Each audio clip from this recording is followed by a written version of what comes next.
ಪಿಂಕಿಯಲ್ಲಿ ಕೌಮುದಿ 3 ಚಿತ್ರಕ್ಕೂ ಪ್ರಶಸ್ತಿ. ಇವರು ಕಿಚನ್, ಸಾಹಿತ್ಯ, ಫಿಲ್ಮ್ ಎಲ್ಲದಕ್ಕೂ ಸೈ. ಇವ್ರ ಮಾತು ಖಾರ, ಪ್ರೀತಿ ಭರ್ಪೂರ. ಜನಮನದ ರೂವಾರಿ ಅಕ್ಷತಾ ಕಿಚನ್ ರಾಯಭಾರಿ. ಇವ್ರು ಅಡಿಗೆ ಮಾಡಿದ್ರೆ ಏರಿಯಾ ತುಂಬಾ ಪರಿಮಳ. ಇವರು ಬಿಗ್ ಬಾಸ್ ಅಲ್ಲಿ ಮಿಂಚಿದ್ದೆ ಸಡಗರ. ಮಗಳು ಗಿಣಿನೇ ಇವಳ ಪ್ರಪಂಚ. ಎಲ್ರಿಗೂ ನಮಸ್ಕಾರ. ನೀವು ನೋಡ್ತಾ ಇದ್ದೀರಾ ಒನ್ ಇಂಡಿಯಾ. ನಾನು ಅಕ್ಷತಾ ಕುಲಕರ್ಣಿ. ಇವತ್ತು ನಮ್ಮ ಜೊತೆ ಅಕ್ಷತಾ ಪಾಂಡವಪುರ ಅವರು ಇದ್ದಾರೆ. ತುಂಬಾ ಖುಷಿ ಆಗ್ತಾ ಇದೆ ನೋಡಿ. ಮೊದಲಿಗೆ ma'am, wish you happy Women's Day. Thank you. ಅಕ್ಷತನ್ ಜೊತೆ ತುಂಬ ಖುಷಿ ಆಗುತ್ತೆ ನಿಮ್ಮ ಜೊತೆ ಮಾತಾಡಬೇಕು ಅಂತ ಹೇಳಿದರೆ. ಯಾಕಂದರೆ ರಂಗಾಯಣದಲ್ಲಿ ಮೊದಲು ಲೀಕ್ಔಟ್ ಇದರಲ್ಲಿ ನೋಡಿದ್ವಿ, ಪುಸ್ತಕ ಬಿಡುಗಡೆ ಪ್ಲಸ್ ಹಾಗೇ ಅಲ್ಲಿ ನೀವು ಅದರ ಪ್ರದರ್ಶನ ಕೂಡ ಮಾಡಿದ್ರಿ. ತುಂಬ ಚೆನ್ನಾಗಿತ್ತು. ನಿಮ್ಮನ್ನು ಬೇರೆ ಬೇರೆ ವೇರಿಯೇಷನ್ಸಲ್ಲಿ ನಾವು ನೋಡ್ತೀವಿ. ಅಂದರೆ ಒಂದು ರಂಗಭೂಮಿ, ಒಂದು ಕಿಚನ್, ಒಂದು ಅಂದರೆ ಸಂಸಾರ, ಅದೆಲ್ಲ ಮಾಡ್ಕೊಂಡು ಹೋಗೋದು ಕಷ್ಟ. ಅದರಲ್ಲೂ ಮಗಳು ಜನಮನ ಎನ್ನುವ ಕೂಡ ಪಿಂಕಿಯಲ್ಲಿ ಆಗಿರ್ಬೋದು, ಕೋಳಿ ಹೆಸರು ಆಗಿರ್ಬೋದು, ಕೌಮುದಿ ಆಗಿರ್ಬೋದು, ಎಲ್ಲದರಲ್ಲೂ ಅವಾರ್ಡ್ ಸಿಕ್ಕಿದೆ. ನಿಮಗೆ ಎಷ್ಟು ಖುಷಿ ಅನಿಸುತ್ತೆ? ಖಂಡಿತ ಖುಷಿ ಅನಿಸುತ್ತೆ. ರಂಗಭೂಮಿ, ಸಿನಿಮಾ ಕ್ಷೇತ್ರ ಎಲ್ಲದರಲ್ಲೂ ಮುನ್ನುಗ್ತಾ ಇದ್ದೀರಾ. ಏನು ಅನಿಸುತ್ತೆ ನಿಮಗೆ? ಕೆಲಸ ಮಾಡ್ತಾ ಇರಬೇಕು. ನಾನು ಅಂದ್ಕೊಂಡಿರೋದು ನಾವು ಕೆಲಸ ಮಾಡಬೇಕಷ್ಟೆ. ಪ್ರತಿಫಲ ಗೊತ್ತಿಲ್ಲ, ದೇವ್ರು ಕೊಟ್ಟರೆ ಕೊಟ್ಟ. ದೇವರು ಅಂದರೆ ನೀವು ಆ ದೇವರೆಲ್ಲ ಊಹೆ ಮಾಡ್ಕೋಬೇಡಿ. ನಿಮ್ಮ ಪ್ರಕಾರದ ದೇವ್ರು ಯಾವುದು ಆ ದೇವ್ರು ಅನ್ಕೊಳ್ಳಿ. ಕೊಟ್ಟರೆ ಕೊಟ್ಟ, ಇಲ್ಲ ಅಂದರೆ ಬಿಟ್ಟ ಅನ್ನೋ ಥರ ಕೆಲಸ ಮಾಡಬೇಕು. ಪ್ರಾಮಾಣಿಕವಾಗಿ ಕೆಲಸ ಮಾಡಬೇಕಷ್ಟೆ. ಯಾವ ಕೆಲಸ ಮಾಡಿದ್ರೂ ಸಿಕ್ಕಾಪಟ್ಟೆ ಕ್ರಿಯೇಟಿವ್ ಇರುತ್ತೆ. ಈಗ ನಿಮ್ಮ ಕಿಚನ್ಗೆ ಬಂದ್ರೂ ಆ ಪ್ಲೇಟ್ ಮೇಲೆ ಹಾರ್ಟ್ ಹಾಕಿರೋದಾಗಿರ್ಬೋದು, ಯಾಕೆ ಊಟದಲ್ಲಿ ಕೂದಲು ಬಂತು ಅನ್ನೋದ್ರ ಮೇಲೆ ಮಾತಾಡ್ತೀರಾ. ಈಗ ಅನ್ನದಲ್ಲೆಲ್ಲ ಕೂದಲು ಸಿಕ್ತಾಗ ಏನ್ ಮಾಡ್ತೀರಾ ನೀವು ಶಿವು? ಓ ಮೈ ಗಾಡ್, ಅದೆಲ್ಲ ನೋಡಿದಾಗ ಇದೆಲ್ಲ ನಮ್ಗೆ ಎಷ್ಟೊಂದು ಕನೆಕ್ಟ್ ಆಗುತ್ತೆ. ಬಟ್ ನಾವು ಎಲ್ಲೂ ಮಾತಾಡಿರಲ್ಲ, ಇಷ್ಟು ಕ್ರಿಯೇಟಿವ್ ಆಗಿ ನಾವು ಥಿಂಕ್ ಮಾಡಿರಲ್ಲ. ಯಾಕೆ ಇಷ್ಟು ಕ್ರಿಯೇಟಿವ್ ಇದೆ ಅಂತ ನಿಮಗೆ ಅನ್ಸುತ್ತೆ ನಿಮ್ಮಲ್ಲಿ? ಒಂದು ಮಾಡೋ ಕೆಲಸದಲ್ಲಿ ಕ್ರಿಯೇಟಿವಿಟಿ ಇಲ್ಲ ಅಂದರೆ ಮೊನೋಟನಸ್ ಆಗಿಬಿಟ್ರೆ ಬೋರ್ ಆಗುತ್ತೆ. ಕ್ರಿಯೇಟಿವಿಟಿ ಇಲ್ಲ ಅಂತ ಅಂದರೆ ನಾವು ಒಂಥರ ನನಗೆ ನಾನೇ ಕಾರ್ಮಿಕಳು ಏನೋ ಅನ್ನೋ ಥರ ಫೀಲ್ ಆಗಿಬಿಡುತ್ತೆ. ಬದುಕಿರೋದೇ ನಾವು ಜೀವನ ಮಾಡ್ತಾ ಇರೋದೇ, ಬದುಕಿರೋದೇ ಬರೀ ಕೆಲಸ ಮಾಡು, ತಿನ್ನು, ಮಲ್ಕೋ, ಇಷ್ಟೇ ಅಂತ ಅನ್ಸ್ಬಿಡುತ್ತೆ.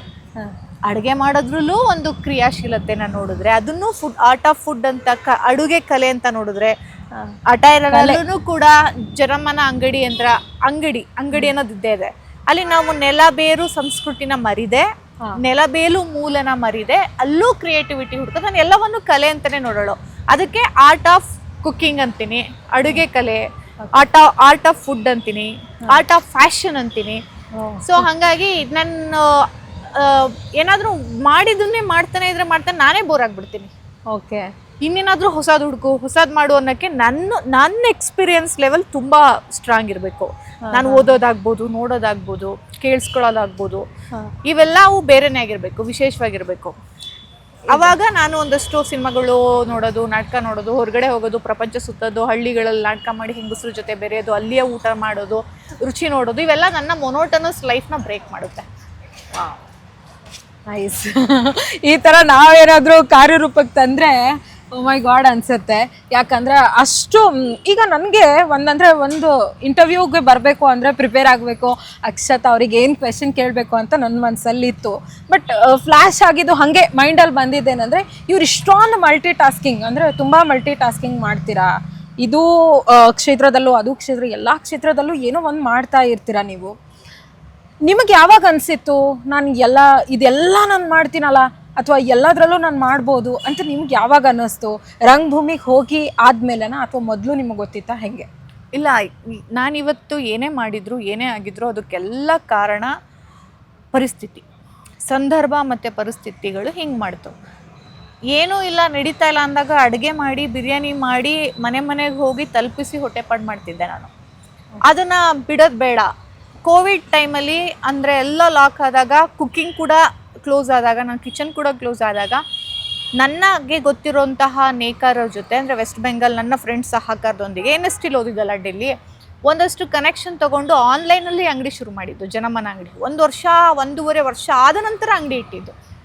ಸೊ ಹೊಟ್ಟೆಪಾಡಿಗಾಗಿ ಬದುಕನ್ನ ಕಟ್ಕೊಳ್ಳೋದು. ಈಗ ಸಿನಿಮಾ ರಂಗದಲ್ಲೇ ನಾನು ತುಂಬ ಬ್ಯುಸಿ ಆಗಿದ್ದರೆ ಬೇರೆ ಕೆಲಸ ಮಾಡೋಕ್ಕಾಗ್ತಿರ್ಲಿಲ್ಲ. ಇಲ್ಲ, ನಾನು NST ಮಾಡ್ಕೊಂಡ್ಬಿಟ್ಟಿದ್ದೀನಿ, ಇಷ್ಟು ಕಲ್ತು ಬಂದಿದ್ದೀನಿ, ನನಗೆ ಅವಕಾಶನೇ ಇಲ್ಲ ಅಂತ ನಾನೇ ಕುಗ್ಗೋ ಬದಲು, ನನ್ನ ಹತ್ರ ರಂಗಭೂಮಿ ಇದೆ, ಅಡುಗೆ ಇದೆ, ಬಟ್ಟೆ ಇದೆ, ಎಲ್ಲದರಲ್ಲೂ ತೊಡಗಿಸ್ಕೊಳ್ಳೋಣ, ಎಲ್ಲದರಲ್ಲೂ ಸಮಯ. ಆದರೆ ಎಲ್ಲದರಲ್ಲೂ ನಿಮಗೆ ಮೂಲ ಅಂದರೆ ಮುಖ್ಯ ಯಾವುದು ಅಂತ ಕೇಳಿದ್ರೆ ನಾನು ಹೇಳೋದೇ ನಟನೆ, ರಂಗಭೂಮಿ. ಯಾರು ಅದು ಬಿಟ್ಕೊಡಲ್ಲ. ಆ ರಂಗಭೂಮಿಯಿಂದ ಬಂದವ್ರದೇ ಅದೇ. ಇವಾಗ ನೋಡಿ, ಒಬ್ರು ಸಂಗೀತ ಕಲಿತಾ ಇದ್ರೆ ಅಲ್ಲಿ ಸಂಗೀತ ಪರಿಣಿತಿಯನ್ನು ಹೊಂದ್ತಾರೆ.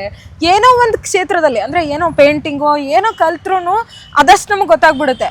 ಬಟ್ ರಂಗಭೂಮಿ ಅನ್ನೋದು ನಿಮ್ಗೆ ಎಲ್ಲಾನು ಕಲ್ಸುತ್ತೆ, ಜೀವನ ಮಾಡೋದು ಕಲ್ಸುತ್ತೆ, ಮತ್ತೆ ಬಿದ್ದೋಗ್ಬಿಟ್ರೆ ಎದ್ಬಿಟ್ಟು ಓಡೋದು ಕಲ್ಸುತ್ತೆ. ಯಾರೋ ನೋಡುದ್ರಾ ಅಂತಾನು ಹಿಂಗ್ ತಿರ್ಗಿ ನೋಡಲ್ಲ ನಾವು, ಅಯ್ಯೋ ಬಿದ್ವಾ ಎದ್ದು ಓಡ್ತಾ ಇರು ಅಂತೀವಿ. ಹಿಂಗ್ ಬಿದ್ದ ತಕ್ಷಣ ಅವಮಾನ ಆಗ್ಬಿಟ್ಟು ಅಯ್ಯೋ ಯಾರಾದ್ರೂ ನೋಡುದ್ರಪ್ಪ ಅಂತ ಹಿಂಗ್ ನೋಡ್ತೀವಲ್ಲ. ರಂಗಭೂಮಿ ಅದನ್ನ ಕಲ್ಸೋದೇ ಇಲ್ಲ, ಬಿದ್ದ ಎದ್ಬಿಟ್ಟು ಹಿಂಗ್ ಒರ್ಸ್ಕೊಂಡು ಹೋಗು ಅಂತ ಅನ್ಸುತ್ತೆ. ಅಂದ್ರೆ ನಾವು ಸೀರಿಯಸ್ ಆಗಿ ರಂಗಭೂಮಿ ಅಂದ್ರೆ ಈಗ ಫ್ಯಾಷನ್ ರಂಗಭೂಮಿನ AC ಎಡಿಟೋರಿಯಂ ಅಲ್ಲಿ ಕುತ್ಕೊಂಡು 500,000 ಗಟ್ಲೆ ದುಡ್ಡಿಟ್ಕೊಂಡು ಮಾಡೋ ರಂಗಭೂಮಿ ಬೇರೆ. ನಾವು ಕಲ್ತಿರೋ ಸಮುದಾಯದಿಂದ ನೆಲ ಮೂಲ ಬೇರು ಇಂದ ಬಂದಂತಹ ಥಿಯೇಟರ್ ಬೇರೆ, ಹೋರಾಟದ ಧ್ವನಿಯಾಗಿ ಬಂದ ರಂಗಭೂಮಿನೇ ಬೇರೆ. ಹಂಗಾಗಿ ಪ್ರಾಕ್ಟೀಸ್ ಯಾವುದು ಅನ್ನೋದು ತುಂಬಾ ಇಂಪಾರ್ಟೆಂಟ್ ಆಗುತ್ತೆ. ಓಕೆ, ಇದಕ್ಕೆಲ್ಲ ರಂಗಭೂಮಿ ಕಾರಣ ಅಂತ ಅಂತೀರಾ? ಓಕೆ, ಈಗ ಈ ಒಂದು ಸಂದರ್ಭದಲ್ಲಿ ನೋಡಬೇಕು ಅಂತಂದರೆ, ಈಗ ಲೇಟೆಸ್ಟ್ ಆಗಿ ನಿಮಗೆ ಅವಾರ್ಡ್ ಸಿಕ್ಕಿದೆ, ಫಿಲ್ಮ್ ಫೇರ್ ಅವಾರ್ಡ್ ಸಿಕ್ಕಿದೆ, ಕೋಳಿ ಹೆಸರು, ಇದ್ರ ಬಗ್ಗೆ ಏನು ಹೇಳಲಿಕ್ಕೆ ಇಷ್ಟಪಡ್ತೀರಾ? ಕೋಳಿ ಹೆಸರು ಅನ್ನೋ ಒಂದು ಕಂಟೆಂಟ್ ಸಿನಿಮಾಗೆ ನಟಿ ವಿಭಾಗದಲ್ಲಿ ನನಗೆ ಸಿಕ್ಕಿರೋದು ಒಂದು ಕಂಟೆಂಟ್ ಸಿನಿಮಾ ಗೆದ್ದ ಹಾಗೆ. ನಾನು ಗೆದ್ದ ಹಾಗಲ್ಲ, ಈ ಥರ ಸಿನಿಮಾ ಮಾಡಬೇಕು ಅಂತ ಕನಸು ಕಾಣ್ತಿರೋರು ಗೆದ್ದ ಹಾಗೆ. ಸೊ ಎಲ್ಲರಿಗೂ ಕಣ್ಣು ಅಳಿದು ಕಂಟೆಂಟ್ ಸಿನಿಮಾಗೆ ಇಂಡಿವಿಜುವಲ್ ಆ್ಯಕ್ಟಿಂಗ್ ಕೊಟ್ಟಿದ್ದಾರಲ್ಲ, ಅದರಲ್ಲೂ ಪರ್ಫಾರ್ಮೆನ್ಸಲ್ಲಿ ಅನ್ನೋ ಒಂದು ಸಂತೋಷ ಎಲ್ಲರಿಗೂ ಆಗಿದೆ. ನನಗೂ ಆಶ್ಚರ್ಯ ಜೊತೆ ಖುಷಿನೂ ಆಗಿದೆ. ನಾನು ಅದೇ ಕೆಲಸ ಮಾಡೋ ಯಾಕೆ ಆಶ್ಚರ್ಯ? ಅದೇ ಫಿಲಿಮ್ ಫೇರ್ ಕೋಳಿ ಹೆಸರು ಮೂವಿಗ ಅನ್ನೋ ಥರ. ಅಂದರೆ ಫಿಲಿಮ್ ಫೇರ್ ಅನ್ನೋದು ಸ್ವಲ್ಪ ಬೇರೆ ಥರದ್ದು ಹಾಡು, ಅದು ಕಮರ್ಷಿಯಲ್ ಅಂತಲೇ ನಾನು ಹೇಳ್ತೀನಿ. ಅಂಥ ಸಿನಿಮಾಗಳನ್ನ ಕನ್ಸಿಡರ್ ಮಾಡ್ತಿದ್ದು. ರಾ ಕಮರ್ಷಿಯಲ್, ಫೈಟ್ ಇಲ್ಲ, ಹಾಡಿಲ್ಲ, ಸಾಂಗ್ ಇಲ್ಲ, ಲವ್ ಇಲ್ಲ, ಏನಿಲ್ಲ. ಯಾಕೆ ಇಂಥ ಸಿನಿಮಾಗಳಿಗೆ ಕೊಡಬಾರ್ದ ಅಂತ ನೀವು ಕೇಳ್ಬೋದು, ಆದರೆ ಇಂಥ ಸಿನಿಮಾಗಳಿಗೆ ಯಾಕೆ ಕೊಡ್ತಿರ್ಲಿಲ್ಲ ಮೊದಲು ಅಂತ ನಾನು ಕೇಳ್ತೀನಿ. ಕರೆಕ್ಟ್. ಇವಾಗ ಈ ಥರ ಕನ್ಸಿಡರ್ ಮಾಡಿರೋದು, ಈ ಥರ ಸಿನಿಮಾ ಮೇಕರ್ಸ್ಗೆ ಸಿಕ್ಕಾಬಟ್ಟೆ ಹೋಪ್ಸ್ ಬಂದಿದೆ, ನಾವು ಸಿನಿಮಾ ಮಾಡೋಣ ಅಂತ. ವಾವ್. ನನಗೆ ಆಶ್ಚರ್ಯ ಅನ್ಸೋದು ಏನಂತ ಹೇಳಿದರೆ, ನೀವು ಇಷ್ಟು ಅವಾರ್ಡ್ಸ್ ತಗೊಂಡಿದ್ದೀರಾ, ಇಷ್ಟು ಸಿನಿಮಾನೂ ಮಾಡಿದ್ದೀರಾ, ಎಲ್ಲ ಕ್ಷೇತ್ರದಲ್ಲೂ ಇಷ್ಟು ಕಾಣಿಸ್ಕೊಂಡ್ರೂ ಅವಾರ್ಡ್ಗಳು ಸಿಗ್ತಾ ಇದೆ, ಅವಕಾಶಗಳು ಸಿಗ್ತಾ ಇಲ್ಲ ಅಂತ ನೀವು ಒಂದು ಇಂಟರ್ವ್ಯೂವಲ್ಲಿ ಹೇಳಿರ್ತೀರಾ. ಯಾಕೆ ಉತ್ತಮ ನಟಿಯರು ಬೇಕಾಗಿಲ್ವಾ? ಬಹುಶಃ ಬೇಡದೇ ಇರ್ಬೋದು. ಅವರಿಗೆ ನಟಿ ಮತ್ತು ಹೀರೋಯಿನ್ಗಳು ಅಥವಾ ಫೀಮೇಲ್ ಆರ್ಟಿಸ್ಟ್ ಅನ್ನೋ ಪರಿಕಲ್ಪನೆ ಬೇರೆ ಥರ ಇರ್ಬೋದೇನೋ, ಗೊತ್ತಿಲ್ಲ. ಅಥವಾ ಬಂದಂತಹ ಕತೆಗಳು ನನಗೆ ಮಾಡಲೇಬೇಕು ಅಂತ ಅನಿಸ್ತಾ ಇರ್ಬೋದು. ಹಾಗಾದ್ರೆ ಸಖತ್ ಅವಕಾಶ ಬಂದಿದೆ, ತುಂಬ ಸ್ಟೋರೀಸ್ ಕೇಳಿದ್ದೀನಿ ಅಂತ ಅಲ್ಲ. ನನಗೆ ಇದು ನನಗೂ ಗೊತ್ತಿಲ್ಲ ಯಾಕೆ ಅಂತ. ನಾನೊಬ್ಬಳೇ ಅಲ್ಲ, ಈಗ ನೀವು ಹೀಗೆ ಒಂದ್ಸಲಿ ಸ್ಕ್ರೋಲ್ ಮಾಡಿ ಇತ್ತೀಚಿನ ಕನ್ನಡ ಸಿನಿಮಾ ಇಂಡಸ್ಟ್ರಿನಲ್ಲಿ ಒಂದು 10 ವರ್ಷ 15 ವರ್ಷದಿಂದ ಆಚೆ ಯಾವ ಹೆಣ್ಣು ಮಗಳು ಒಂದು ಉಮಾಶ್ರೀ ಅವರು ಆ ಲೆವೆಲಿಗೆ ಬ್ಯಾಕ್ ಟು ಬ್ಯಾಕ್ ಸಿನಿಮಾಗಳು, ತಾರಾ ಅವ್ರು ಬ್ಯಾಕ್ ಟು ಬ್ಯಾಕ್ ಸಿನಿಮಾಗಳು ಹೀಗೆಲ್ಲ ಮಾಡ್ಕೊಂಬಂದ್ರಲ್ಲ, ಯಾರು ಆ ಥರ ಬ್ಯಾಕ್ ಟು ಬ್ಯಾಕ್ ಸಿನಿಮಾಗಳು ಮಾಡ್ಕೊಂಬಂದಿದ್ದಾರೆ ಈಗ ಅಂದರೆ ಫಿಮೇಲ್ ಓರಿಯೆಂಟೆಡು ಕಂಟೆಂಟು, ಮತ್ತು ಅದ್ರ ಜೊತೆಗೆ ತುಂಬ ಗಟ್ಟಿಯಾಗಿ ಮನಸ್ಸಲ್ಲಿ ಕೂರಬೇಕು ಆಡಿಯನ್ಸಿಗೆ. ಹೀರೋಯಿನ್ ಆಗಲ್ಲ, ಆ ಥರ ಪಾತ್ರಗಳು ಬ್ಯಾಕ್ ಟು ಬ್ಯಾಕ್ ಯಾರು ಮಾಡ್ಕೊಂಬಂದಿದ್ದಾರೆ? ಇವತ್ತಿಗೂ ಉಮಾಶ್ರೀ ಅವ್ರ ಡಿಮ್ಯಾಂಡಲ್ಲಿದ್ದಾರೆ, ತಾರಾ ಅವ್ರ ಡಿಮ್ಯಾಂಡ್ ಇದ್ದಾರೆ. ಯಾಕೆಂದರೆ ಆ ಸಮಯದಲ್ಲಿ ಬರ್ತಿದ್ದಂಥ ಸಿನಿಮಾಗಳು ಹಾಗೆ ಇತ್ತು. ಅವ್ರು ಬಂದು ಹೋದ್ರೂ ಅಲ್ಲಿ ಗುರುತಿಸುವಂಥದ್ದಿತ್ತು. ಅವರಿಗೆ ಅಂತಲೇ ಒಂದು ಬೇರೆ ಥರದ ಕತೆಗಳನ್ನ ಬರಿತಾ ಇದ್ರು. ಈಗ ಯಾವುದಿದೆ ನಾನೇ ಕೇಳ್ತೀನಿ, ಈ ಸಿನಿಮಾದಲ್ಲಿ ಈ ಪಾತ್ರ ನೀವು ಮಾಡ್ಬೋದಿತ್ತು ಹಂಗೆ ಅನ್ನಿಸ್ತಿದೆ, ಅಥವಾ ಈ ಸಿನಿಮಾದಲ್ಲಿ ಆಕೆ ಪಾತ್ರ ಚೆನ್ನಾಗಿ ತೋರಿಸಿದ್ದಾರೆ ಅಂತ ಯಾವ್ದು ಅನ್ಸಿದೆ ಹೇಳಿ? ಹೀರೋಯಿನ್ಗಳು ಬಿಟ್ಟು ಆಯ್ತು, ಹೀರೋಯಿನ್ ಆದ್ರೂ ತಗೊಳ್ಳೋಣ, ಯಾವುದಿದೆ ಆ ಥರ? ತುಂಬ ಕಮ್ಮಿ, 1-2 ಬರುತ್ತೆ, ಕಣ್ಮರೆ ಆಗ್ತಾರೆ, ಅವ್ರು ಆಗಲ್ಲ ಪಾಪ. ಆಮೇಲೆ ಯಾರೂ ಕರೆಯಲ್ಲ. ಅದಕ್ಕೆ ನಾನು ಕುಗ್ಬಾರ್ದು, ನನ್ನ ಸಿನಿಮಾನೇ ನನಗೆ ಮೇನ್ ಅಲ್ಲ ಅನ್ನೋ ಕಾರಣಕ್ಕೆ ಕ್ಲಾಸಸ್ ಮಾಡ್ತೀನಿ, ಆ್ಯಕ್ಟಿಂಗ್ ಕ್ಲಾಸಸ್ ಇತ್ತೀಚೆಗೆ ಜಾಸ್ತಿ ಮಾಡ್ತಾಯಿದ್ದೀನಿ. ಇಂಡಿವಿಜುವಲ್ ಗ್ರೂಮಿಂಗ್ ಮಾಡ್ತೀನಿ, ನಾನು ಪ್ರಾಕ್ಟೀಸ್ ಮಾಡ್ತೀನಿ. ಅಕ್ಷತಾ ಕಿಚನ್, ಜನಮನ ಅಂಗಡಿ, ಇದಿಷ್ಟೂ ಎಂಗೇಜ್ ಆಗಿರಬೇಕು ಅಂದಾಗ ಅಫ್ಕೋರ್ಸ್ ನನಗೆ ಅವಕಾಶ ಇಲ್ಲ, ಯಾರೂ ಕರೀತಾ ಇಲ್ವಲ್ಲ ಅನ್ನೋ ತಲೆ ಬಿಸಿ ಇಲ್ಲ. ಓಕೆ, ನಮಗೆ ನಾವೇ ಮಾಧ್ಯಮ, ನಾವು ಬದುಕಲಿಕ್ಕೆ ಇನ್ಯಾರೋ ನಮ್ಮನ್ನು ಬದುಕಿಸ್ತಾರೆ ಅನ್ನೋದಲ್ಲ. ಹುಡುಕ್ಬೇಕು. ಏನು ಇಲ್ವಾ, ಒಂದು ಮನೆಯಲ್ಲಿ ಕಸ ಗುಡ್ಸಾದ್ರೂ ನಾವು ಬದುಕ್ತೀವಿ ಅನ್ನೋ ಕಾನ್ಫಿಡೆಂಟ್ ನಮಗಿದ್ದಾಗ ಅವಕಾಶ ಸಿಕ್ಕಿಲ್ಲ ಅಂತ ಕೂರಬಾರ್ದು. ಅಂದರೆ ಅದೇ ಸಿನಿಮಾಗೆ ನಂಬ್ಕೊಂಡು ನೀವಿಲ್ಲ ಅಂದರೆ ಒಂದು ಸ್ಟ್ರಾಂಗ್ ಮಹಿಳೆಯಾಗಿ ನೀವೇನು ಸಿಗಲಿಲ್ಲ ಅಂದರೆ ನಾನು ಅದೇ ಬೇಕು ಅಂತ ಕೂಡಲ್ಲ, ನಾನು ಬೇರೆದು ಏನು ಬಂದರೂ ನಾನು ಮಾಡ್ತಾ ಹೋಗ್ತೀನಿ ಅನ್ನೋ ಮೈಂಡ್ಸೆಟ್ಟಲ್ಲಿ ಇದ್ದೀರಾ. Okay, I agree. ಬಟ್ ಏನು ಅನ್ಸುತ್ತೆ ಈ ಸಿನಿಮಾ ಇಂಡಸ್ಟ್ರಿ ಇದು ಕೂಡ ಮನೆಯಲ್ಲಿರೋ ಥರ ಅದೂ ಪುರುಷ ಪ್ರಧಾನ ಆಗೋಯ್ತಾ? ಎಲ್ಲ ಕಡೆ ಇವಾಗ ನೋಡಿ ಸ್ಟ್ರಾಂಗ್ ಹೀರೋ ಅವನು ಹಂಗೆ ಹಿಂಗೆ ಅಂತ ಎಂಟ್ರಿ ಕೊಡಿಸ್ತಾರೆ. ಹುಡುಗಿದ ರೋಲ್ ಏನಿರುತ್ತೆ, ನಟಿ ರೋಲ್ ಏನಿರುತ್ತೆ, ಅವಳಿಗೆ ಆ್ಯಕ್ಟಿಂಗ್ ಅಂತ ಅದೇ ಒಂದು ಆ್ಯಕ್ಟ್ರೆಸ್ ಅಂತಾನೆ ಕನ್ಸಿಡರ್ ಮಾಡ್ತಾರೆ. ಬಟ್ ಅವ್ರಿಗೆ ಎಷ್ಟೊಂದು ಆ್ಯಕ್ಟಿಂಗ್ ಬರುತ್ತೆ ಅಂತ ಅವ್ರಿಗೆ ತಗೊಂಡಿರ್ತಾರೆ. ಯಾಕೆ ಇಂಡಸ್ಟ್ರಿಗೆ ಇಂಥ ಒಳ್ಳೊಳ್ಳೆ ನಟಿಯರು ಬೇಕಾಗಿಲ್ಲ? ಯಾಕೆ ಕಡೆಗಣನೆ ಆಗ್ತಾ ಇದೆ? ಅಂದರೆ ಓವರ್ ಆಲ್ ಆಗಿ ಕೇಳ್ತಾ ಇದ್ದೀನಿ, not only your mindset, over all ಆಗಿ ಹೆಣ್ಮಕ್ಳ ಬಗ್ಗೆ ಹೇಳೋದಾದ್ರೆ. ಈ ಪ್ರಶ್ನೆಗೆ ಉತ್ತರ ಹುಡುಕ್ಲೇಬಾರ್ದು. ಹುಡುಕಿದ್ರೆ ಅದೊಂದು PhD ಥೀಸಿಸ್ ಮಾಡ್ದಂಗೆ ಆಗ್ಬಿಡುತ್ತೆ. ಕೆಲವೊಂದನ್ನ ಮಾತಾಡಲೇಬಾರ್ದು, ಕೆಲವು ಬಗ್ಗೆ ಯೋಚನೆ ಮಾಡಬಾರ್ದು. ಇಂಡಸ್ಟ್ರಿ ಪುರುಷ ಪ್ರಧಾನ ಅಂತ ನೀವು ಹೇಳ್ತಿರಲ್ಲ, ಮಹಿಳಾ ಪ್ರಧಾನ ಅನ್ನೋದು ಯಾವುದಿದೆ? ಯಾವ ಕ್ಷೇತ್ರ ಇದೆ? ಅಲ್ವಾ? ಯಾವ ಕ್ಷೇತ್ರನೂ ಮಹಿಳಾ ಪ್ರಧಾನ. ಒಂದು ಮನೆ ನಡೆಸೋರು ಕೂಡ ಯಜಮಾಂತಿ ಆಗೋದು ಕಷ್ಟ. ಅಂದ್ರೆ ಇಲ್ಲಿ ಹೆಂಗಾಗಿದೆ ಅಂದ್ರೆ, ನಾವು ಈ ರಾಜಕಾರಣಕ್ಕೆ ಬನ್ನಿ, ರಾಜಕೀಯದಲ್ಲೂ ಹೆಣ್ಮಕ್ಳಿಗೆ ರಿಸರ್ವೇಶನ್ ಯಾಕೆ ಬೇಕು? ನಮ್ಗೆ ರಿಸರ್ವೇಶನ್ ಎಲ್ಲ ಜನಸಂಖ್ಯೆ ನಾವು ಸಮವಾಗಿದ್ದೀವಿ ಆಯ್ತಾ ಅಂದಮೇಲೆ ರಿಸರ್ವೇಶನ್ ಯಾಕೆ ಬೇಕು? ಸಮಾನವಾಗಿ ಹಂಚಿಕೆ ಕೊಡಿ, ಸಮಾನವಾಗಿ ಟಿಕೆಟ್ ಕೊಡಿ. ಆ ಥರ ಆಗಿರ್ಬೇಕಾದ್ರೆ ಈಗ ಹೆಣ್ಣು ಮಕ್ಕಳ ನಾವು ಇದನ್ನ ಇನ್ನೊಂದು 10-20 ವರ್ಷಕ್ಕಾದ್ರೂ ಚೇಂಜ್ ಆಗಲಿ ಅಂತ ಮಾತಾಡ್ಬೇಕೇ ವಿನಃ ಸದ್ಯದ ಪರಿಸ್ಥಿತಿಯಲ್ಲಿ ಯಾವುದೂ ಮಹಿಳಾ ಪ್ರಧಾನವಾಗಿಲ್ಲ, ಯಾವುದೂ ಇಲ್ಲ. ನಾನೇ ಕೇಳ್ತಿದ್ದೀನಿ, ಯಾವ ಕ್ಷೇತ್ರ ಇದೆ? ಒಂದು ಹೋಟೆಲ್ ಬಿಸ್ನೆಸ್ಸಲ್ಲಿ ಎಷ್ಟು ಜನ ಅಂದರೆ ಇರ್ಬೋದು, ಎಲ್ಲವೂ ಪುರುಷ ಪ್ರಧಾನ. ಓಕೆ, ಈ ಮಹಿಳೆಯರಿಗೆ ಕೊಡೋ ಪೇಮೆಂಟಲ್ಲೂ ಕೂಡ ಅದೇ ಪುರುಷ ಪ್ರಧಾನ ಅಥವಾ ಹೀರೋ ಕೊಡೋದೇನಿದೆ ಆ ಪೇಮೆಂಟ್ಗಿಂತ ತುಂಬ ಕಡಿಮೆ ಇರುತ್ತೆ ಆ ನಟಿಗೆ, ಅಥವಾ ಮೇನ್ ಲೀಡ್ ರೋಲ್ ಹೀರೋಯಿನ್ ಅಂತ ಯಾರು ಇರ್ತಾರೆ ಅವ್ರಿಗೆ ಕಡಿಮೆ ಪೇಮೆಂಟ್ ಇರುತ್ತೆ, ಅವ್ರಿಗೆ ರೋಲು ಕೂಡ ಕಡಿಮೆ ಇರುತ್ತೆ. ಆಮೇಲೆ ಆ ಫಿಲ್ಮ್ಗಳೇ ಹಂಗಿರಲ್ಲ. ಅಂದರೆ ಒಂದು ಹುಡುಗಿ ಏನು ಕಷ್ಟಪಟ್ಲು ಅಥವಾ ಆ ಕಂಟೆಂಟ್ ಓರಿಯೆಂಟೆಡ್ ಆ ಮಹಿಳೆ ಏನೋ ಆಗಿರೋ ಘಟನೆ ಮಹಿಳೆ ಓರಿಯೆಂಟೆಡ್ ಇಲ್ಲ. ಏನ್ ಅನ್ಸುತ್ತೆ, ಯಾಕೆ ಪ್ರೊಡ್ಯೂಸರ್ಸ್ ಆಗಲಿ ಡೈರೆಕ್ಟರ್ಸ್ ಆಗಲಿ ಅದ್ರ ಬಗ್ಗೆ ಯೋಚನೆ ಮಾಡ್ತಾ ಇಲ್ಲ? ಇನ್ನೊಂದು, ಯಾಕೆ ಜನರಿಗೆ ಅದು ಬೇಕಾಗಿಲ್ವಾ? ಜನರಿಗೆ ನಾವೆಲ್ಲವನ್ನು ಜನರ ಮೇಲೆ ಹೇಳಬಾರ್ದು. ಈಗ ಜನರಿಗೆ ಲೀಕೌಟ್ ಅನ್ನೋ ಫಾರ್ಮೇ ಹೊಸ್ತು. ನೀನ್ ಲೀಕೌಟ್ ಅನ್ನೋ ನಾಟಕ ನೋಡಿದ್ಯಲ್ಲ, ಆ ಫಾರ್ಮೇ ಹೊಸ್ತು. 120 ಶೋಸ್ ಆಗ್ಲೇ ಇಲ್ವಾ? ಹೊಸದೇ ತಾನೆ. ಎಲ್ಲವನ್ನು ಜನರ ಮೇಲೆ ಹೇಳಬಾರ್ದು. ನಾವು ಜನರಿಗೆ ಏನು ಕೊಡ್ತೀವಿ, ಏನು ರೂಢಿಸ್ತೀವಿ ಅದನ್ನ ತಗೊಳ್ತಾರೆ ಅಲ್ವಾ? ಹೌದು. ಸರಿತಾ ಅಂತವ್ರು ನಮ್ಮ ನಟಿ ಅಂತ ಒಪ್ಕೊಂಡ್ರು ನಮ್ಮ ಜನ. ಇಲ್ಲಪ್ಪ ಅವಳು ಕಪ್ಪುಗಿದ್ದಾಳೆ, ಅಯ್ಯೋ ಇವಳು ಹೀರೋಯಿನ್ ಅಂತಾರ ಅಂತ ಅನ್ಲಿಲ್ಲ ಜನ. ಅವಳನ್ನ ನಮ್ಮವ್ರು ಒಪ್ಕೊಂಡ್ರು ನಮ್ಮ ಜನ. ಜನದ ಮೇಲೆ ಯಾವುದೂ ಹೇಳಬಾರ್ದು. ಇಲ್ಲಿ ನಾವೇನು ಕೊಡ್ತೀವಿ ಅದು ಇಂಪಾರ್ಟೆಂಟ್ ಆಗುತ್ತೆ. ಇಲ್ಲಿ ಡಾಮಿನೇಷನ್ ಇದೆ. ಎಲ್ಲ ನೇಮು ಫೇಮು ಪಾಪ್ಯುಲರಿಟಿ ಮೇಲೆ ಹೋಗ್ತಾ ಇರುವಂಥ ಸಮಯದಲ್ಲಿ ಯಾರಿಗೆ ಫೇಮ್ ಇದೆ ಅವ್ರಿಗೆ ನಾವು ಕೊಟ್ರೆ ಮಾಡೋಣ, ಅವರಿಂದ ನಾವು ಒಂದಷ್ಟು ನಮ್ಗೆ ಉಪಯೋಗ ಆಗುತ್ತೆ ಅನ್ನೋದಿದೆಯಲ್ಲ. ಸಿನಿಮಾ ನೋಡಲಿಕ್ಕೆ ಥಿಯೇಟರ್ಗೆ ಜನ ಬರ್ತಿಲ್ಲ ಅಂತ ಜನದ ಮೇಲೆ ಹೇಳಬಾರ್ದು. ಯಾಕೆ ಬರ್ತಿಲ್ಲ ಅನ್ನೋದನ್ನ ಆಳವಾಗಿ ಯೋಚನೆ ಮಾಡಬೇಕು. OTTನಲ್ಲಿ ಈಗ ನಾನು ಪಾಸ್ ಮಾಡಿಬಿಟ್ಟು ಒಂದು ಪಾತ್ರೆ ತೊಳೆದ್ಬಿಟ್ಟು ಬಂದು ಕಂಟಿನ್ಯೂ ಮಾಡ್ತೀನಿ. ಫಿಲಿಮ್ ಥಿಯೇಟ್ರಲ್ಲಿ ಮಾಡ್ತೀವ? ಇಲ್ಲ. ಫಿಲಿಮ್ ಥಿಯೇಟ್ರಲ್ಲಿ ಕೂತ್ಕೊಂಡು ಆ ಒಂದು ಸೌಂಡಲ್ಲಿ, ಆ ಒಂದು ಬೆಳಕಲ್ಲಿ, ಒಂದು ಧ್ಯಾನ ಸ್ಥಿತಿಯಲ್ಲಿ ನೋಡ್ತೀವಿ. ಅಲ್ಲಿ ನಾವು ಸಿನಿಮಾ ಮುಖಾಂತರ ಜನರನ್ನ ಎಜುಕೇಟ್ ಮಾಡ್ತಾ ಇರ್ತೀವಿ. ಅವ್ರು ಅದು ಆ ಫ್ಲೋನಲ್ಲಿ ಇರ್ತಾರೆ. ಈಗಿಲ್ಲ, ಇಲ್ಲೊಂದು ಬ್ರೇಕ್ ಆಯ್ತಾ, ತಡಿಯಪ್ಪ ಇನ್ನೊಂದು ಪೆಗ್ ಹಾಕೊಬಂದು ಇಟ್ಕೊಬಂದು ನೋಡ್ತೀನಿ ಅಂತ ಹೋಗ್ತಾರೆ ಒಳಗಡೆ. ಅಲ್ಲ, ಅದು ಪ್ರಾಕ್ಟಿಕಲ್ ಆಗಿ OTT ರಿಮೋಟ್ ನನ್ನ ಕೈಲೇ ಇರಬೇಕಾದ್ರೆ ನನ್ನ ಇಷ್ಟ, ಯಾವಾಗ ಬೇಕಾದ್ರೂ ನೋಡ್ತೀನಿ. ಅವಾಗ ನಮ್ಮ ಒಂದು ಏನು ಹೇಳ್ತಾರೆ ಮಾನಸಿಕ ಸ್ಥಿತಿ ಎಲ್ಲೋಯ್ತು? ಒಂದ್ ಕಡೆ ಕಾನ್ಸಂಟ್ರೇಟ್ ಮಾಡಕ್ಕಾಗ್ತಿದ್ಯಾ? ಇಲ್ಲ ಅಲ್ವಾ? ಅವಾಗ ರಾಜ್ಕುಮಾರ್ ಅವರು ಸಿನಿಮಾಗಳು ಮಾಡಿದ್ರು, ಅವ್ರ ಸಿನಿಮಾದಲ್ಲಿ ಬಂದಿದ್ದಂತಹ ನಟಿಯರು ಕೂಡ ಹೆಸರುವಾಸಿ ಆಯ್ತಾ. ಅವ್ರುಗಳು ನಾನು ಜನರಿಗೆ ಎಜುಕೇಟ್ ಮಾಡುವಂತ ಸಿನಿಮಾಗಳನ್ನ ಮಾಡ್ತೀನಿ, ಅದು ಮಾಧುರಿ ಅಲ್ವಾ? ನನ್ನ ಕನ್ನಡದಲ್ಲೇ ಸಿನಿಮಾಗಳು ಮಾಡ್ತೀನಿ, ಮಾಧುರಿ ಅಲ್ವಾ? ಹೌದು.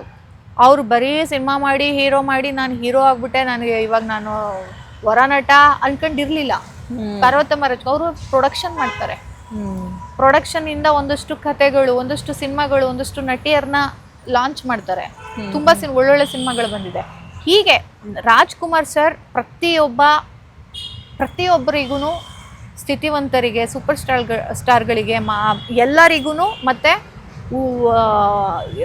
ಏನು ಹೇಳ್ತಾರೆ, ಸಿನಿಮಾ ಇಂಡಸ್ಟ್ರಿಲಿ ಬಹಳ ವರ್ಷಗಳಿದ್ದವರಿಗೂ ಮಾದರಿ ಆಗಬೇಕು, ಸ್ಫೂರ್ತಿ ಆಗಬೇಕು.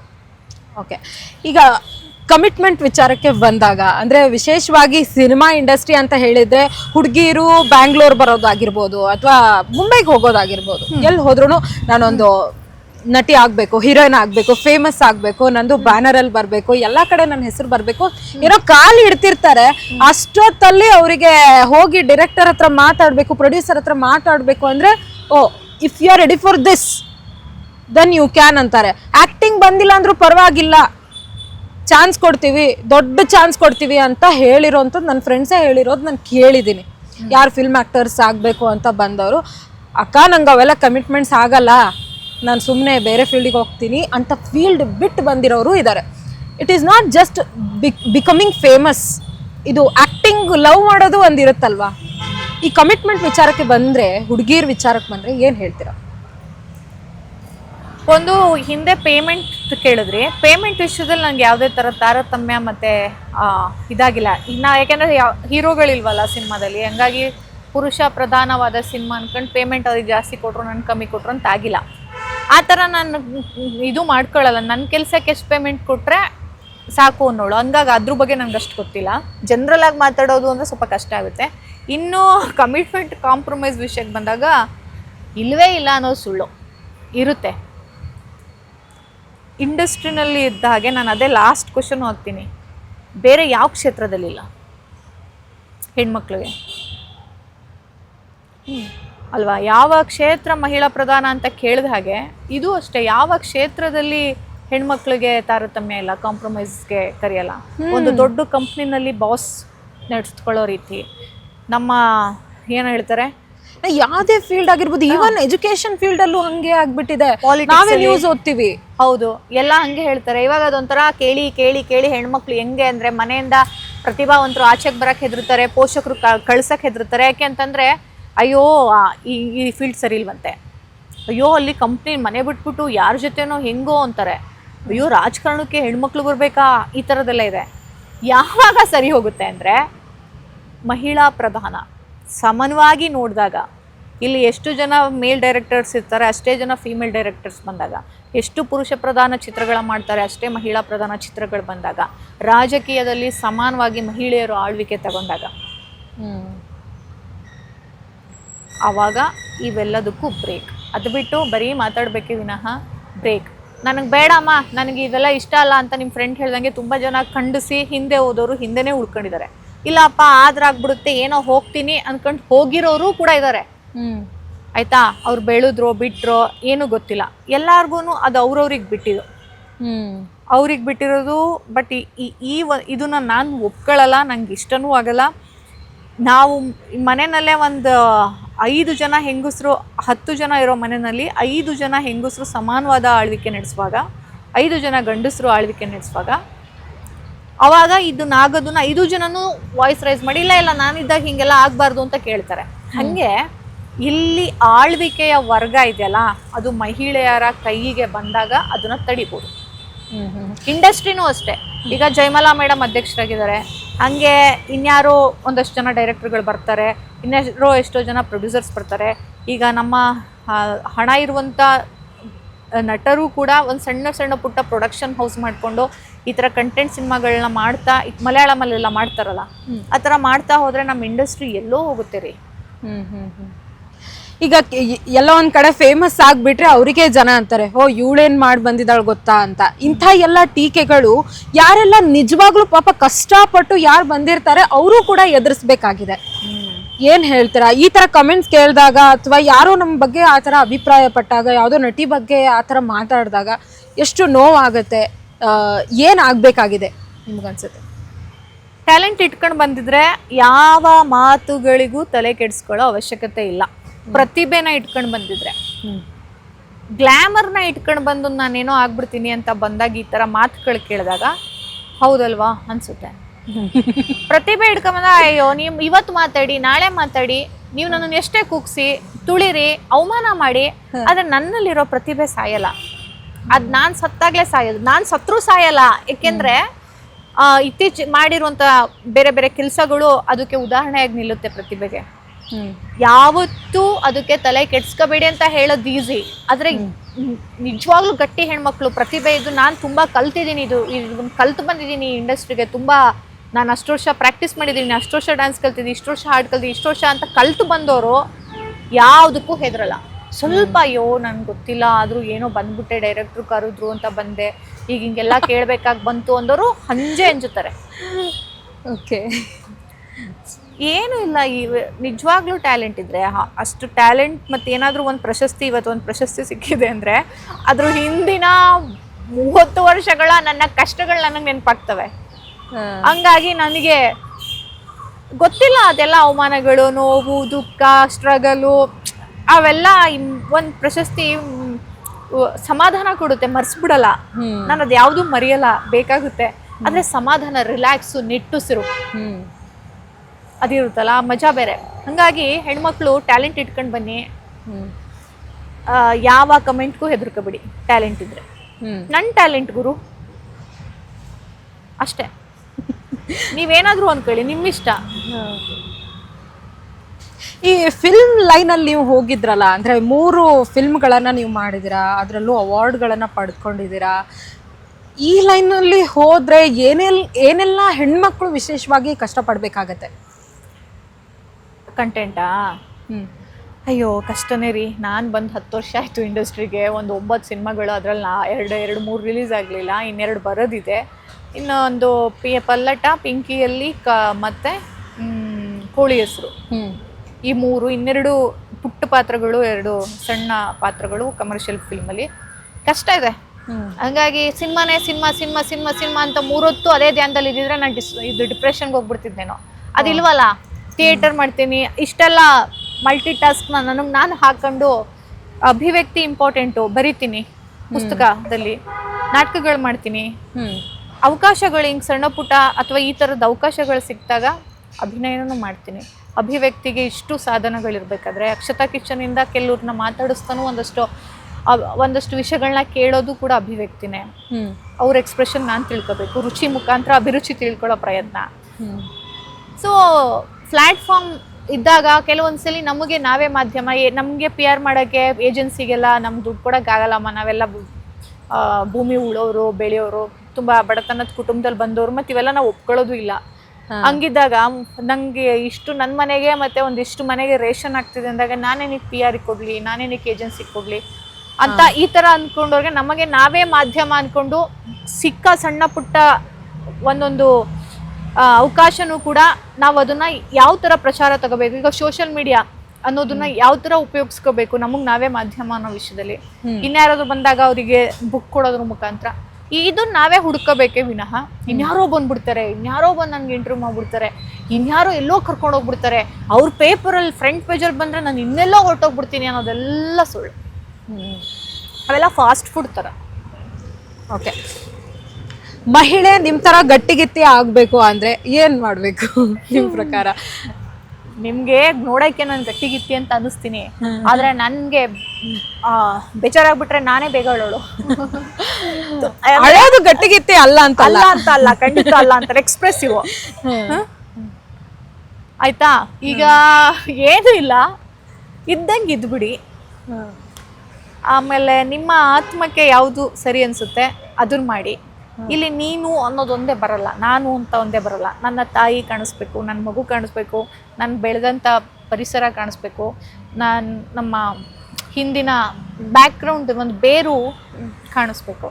ಅವೆಲ್ಲ ಕಾಣಿಸ್ದಾಗ ನಾವು ಯಾವ ರೂಟಲ್ಲಿ ನಡೀತಿದ್ದೀವಿ, ನಮ್ಗೇನು ಬೇಕು ಬೇಡ ಅನ್ನೋದು ಕರೆಕ್ಟಾಗೆ ಕ್ಲಾರಿಟಿ ಸಿಗುತ್ತೆ.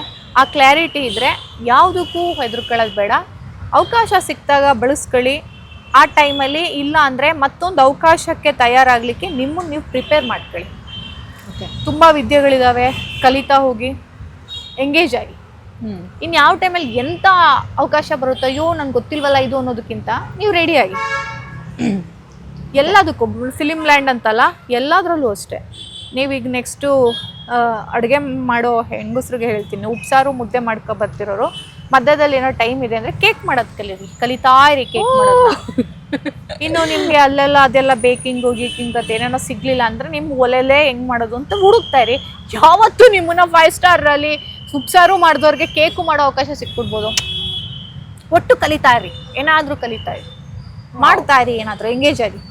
ಓಕೆ, ಆಗಲೇ ಹಿಂದಿನ ಪ್ರಶ್ನೆ ನಾನು ಏನು ಕೇಳಿದ್ದೆ ಅಂದರೆ ಮಹಿಳೆ ಇನ್ ಫಿಲ್ಮ್ ಅದ್ರ ಬಗ್ಗೆ ನೀವು ಹೇಳಿದರೆ, ಮಹಿಳೆ ಇನ್ ರಂಗಭೂಮಿ ಹೆಂಗೆ ಬೆಳವಣಿಗೆ ಇರುತ್ತೆ, ಯಾವ ಥರ ಸುರಕ್ಷತೆ ರಂಗಭೂಮಿ, ಆಮೇಲೆ ಏನೆಲ್ಲ ಕಲೀಲಿಕ್ಕೆ ಅವಕಾಶಗಳಿದೆ ರಂಗಭೂಮಿಯಲ್ಲಿ, ನನಗೆ ಅಲ್ಪ ಸ್ವಲ್ಪ ಗೊತ್ತು, ನಿಮ್ಮಿಂದ ಕೇಳಬೇಕು. ನೋಡಿ ಅಕ್ಷತಾ, ಹೆಂಗಾಗುತ್ತೆ ಅಂದರೆ ನಾ ಹೆಂಗಿರ್ತೀನಿ ಜನ ಹಂಗಿರ್ತಾರೆ. ನಮಗೆ ಒಬ್ರು ಯಾರಾದರೂ ಬಂದು ಹಿಂಗೆ ಮುಟ್ಟಿದಾಗ ನಮ್ಗೆ ಟಚ್ ಫೀಲ್ ಆಗೋಷ್ಟು ಸೆನ್ಸ್ ಇರಬೇಕು. ಆ ಸೆನ್ಸ್ ಇರಬೇಕು. ಅದು ಒಳ್ಳೆ ರೀತಿ ಮುಟ್ಟಿದ್ರು ಅದು ನಮ್ಗೆ ಗೊತ್ತಾಗಬೇಕು, ಗೌರವಾನ್ವಿತವಾಗಿದ್ರು ಗೊತ್ತಾಗಬೇಕು, ಕೆಟ್ಟ ರೀತಿ ಅಂದ್ರೂ ಗೊತ್ತಾಗಬೇಕು. ಯಾಕಂದರೆ ಆ್ಯಕ್ಟ್ರುಗಳು ತುಂಬ ಸೆನ್ಸಿಬಲ್ ಆಗಿರಬೇಕು. 5 ಪಂಚೇಂದ್ರಿಯಗಳು ತುಂಬ ಚೆನ್ನಾಗಿ ವರ್ಕ್ ಮಾಡ್ತಾ ಇರಬೇಕು. ನಾವು ಹೆಂಗೆ ಕೆಲವೊಂದ್ಸಲಿ ಜನಗಳಿಗೆ ನಾವು ಹೆಂಗೆ ನಡ್ಕೊಂತೀವಿ ಅವರು ನಮ್ಮ ಹತ್ರ ಹಾಗೆ ನಡ್ಕೊಳ್ತಾರೆ ಅಲ್ವಾ. ಸೊ ರಂಗಭೂಮಿ ಆಗ್ಬೋದು, ಯಾವುದೇ ಮಾಧ್ಯಮ ಆಗ್ಬೋದು, ಮನೆಯಿಂದ ಆಚೆ ಬಂದರೆ ಹೆಣ್ಮಕ್ಳಿಗೆ ಕಷ್ಟನೇ, ಎಲ್ಲ ಕಷ್ಟನೇ. ನಾವು ಹಂಗಂತ ಮನೆಯಲ್ಲಿದ್ರು ಏನು ಕಷ್ಟ ಕಮ್ಮಿ ಆಗಿಲ್ಲ. ಮನೆಯಲ್ಲಿದ್ರೆ ಮನೆಯವಳು, ಮನೆ ಕೆಲಸದವಳು. ಹೊರಗಡೆ ಬಂದರೆ ಬೇರೆ ಥರ. ಒಟ್ಟು ನಿಮಗೆ ಫ್ಯಾಮಿಲಿ ಸಪೋರ್ಟ್ ಇರಬೇಕು. ಫ್ಯಾಮಿಲಿ ಸಪೋರ್ಟಿಗೆ ನೀವು ಫ್ಯಾಮಿಲಿನ ನಂಬಿಸೋ ಹಾಗೆ ನೀವು ಅವ್ರನ್ನ ಇಟ್ಕೊಂಡಿರಬೇಕು. ನಿಮ್ಮ ಕೆಲಸದ ಮೇಲೆ ಅವ್ರಿಗೂ ವಿಶ್ವಾಸ ಇರಬೇಕು. ಇದಿಷ್ಟಿದ್ರೆ ಜಗತ್ತು ಏನಂದ್ರೂ ಪರವಾಗಿಲ್ಲ, ನಾನು ನುಗ್ಗು ಮಾಡ್ತೀನಿ ಅಂತ ಆಚೆಗೆ ಬರಬೇಕು. ರಂಗಭೂಮಿನೂ ಕೂಡ ಪುರುಷ ಪ್ರಧಾನನೇ. ಇಲ್ಲಿ ಯಾವತ್ತು ನಿರ್ದೇಶಕ ರಂಗಭೂಮಿಯ ಹೀರೋ ಆಗ್ತಾರೆ, ನಟರು ಕಡೆಗೆ ಬರ್ತಾರೆ ಅಲ್ವಾ. ಪ್ಲೇ ರೈಟರ್ ಆದ್ಮೇಲೆ ನಿರ್ದೇಶಕ, ಹಂಗೆ ನಟರು ನುಗ್ಗಿನ ಒಂದು ಮರಾಠಿ ಥಿಯೇಟ್ರಲ್ಲಿ ನಟರದೇ ಒಂದು ಆಳ್ವಿಕೆ ಥರ ಇದೆ. ಹಂಗೆ ನಟರದು ಸ್ವಲ್ಪ ಕಷ್ಟನೇ.